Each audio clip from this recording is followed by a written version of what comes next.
Vou abordar um assunto aqui cujo tema é justiça. E justiça a gente começa a exercer dentro do nosso próprio lar, dentro da nossa própria casa. Vou citar um exemplo aqui das minhas filhas. Eu tenho duas filhas e as duas fazem aniversário dia 17 de março e 17 de abril.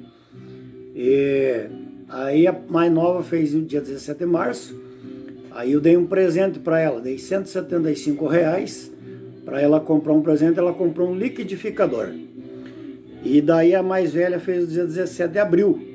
E como a gente tem que fazer justiça, como eu dei 175 para a mais nova, eu dei 175 para primogênita.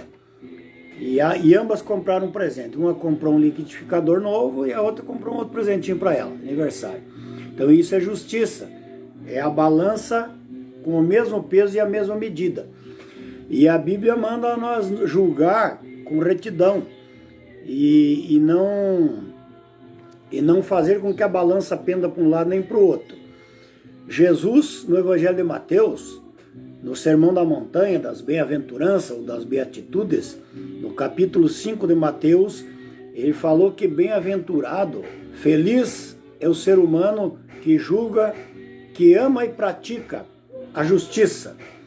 E o apóstolo Paulo, falando na segunda epístola a Timóteo, capítulo 4, versículo 8, ele falou que ele apresentou Jesus como o justo juiz. O justo juiz.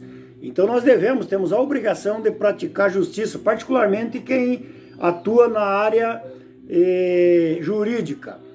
E em nosso Brasil, nós temos visto muito desequilíbrio no tocante à justiça. E nós temos muitos exemplos agora na pandemia. Encontraram lá no Pará 32 respiradores escondidos numa parede falsa, e o indivíduo que era responsável por aquele estado e por essa questão, ele não foi penalizado. 32 respiradores, o Brasil não esquece. 32 respiradores escondidos numa parede falsa em um hospital lá no Pará. E aonde está esse elemento que era responsável pelo governo do Pará? E lá no Nordeste foi feito um consórcio e consumiram com 48 milhões de reais que o governo federal liberou para salvarem vidas na pandemia. E os 48 milhões de reais que eram para comprar equipamentos, medicamentos e investir na área da saúde para salvar vidas lá no Nordeste foi consumido por um consórcio.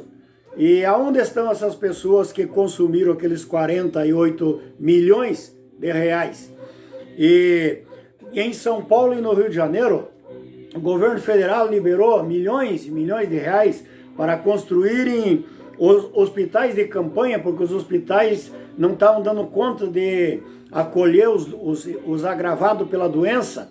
Então foi liberado milhões e milhões de reais para construírem hospitais de campanha, e esses hospitais de campanha simplesmente não foram construídos, e milhares de vidas inocentes foram cortado o fio da sua existência devido a essa pandemia, essa doença, esse Covid-19.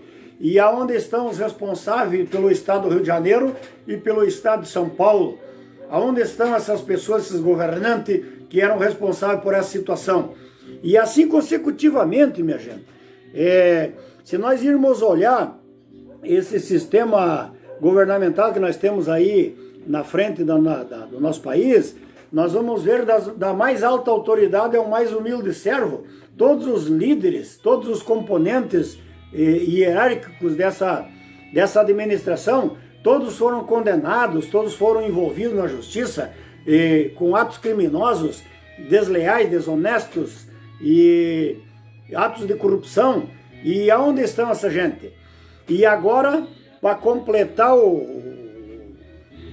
completar essa situação, nós vemos acontecendo nesse governo que está na frente da administração presidencial aí brasileira, escândalos em cima de escândalo. E agora, para completar os escândalos, esse escândalo no INSS, essa bandidagem subtraindo recurso dos indefesos, das pessoas que já ganham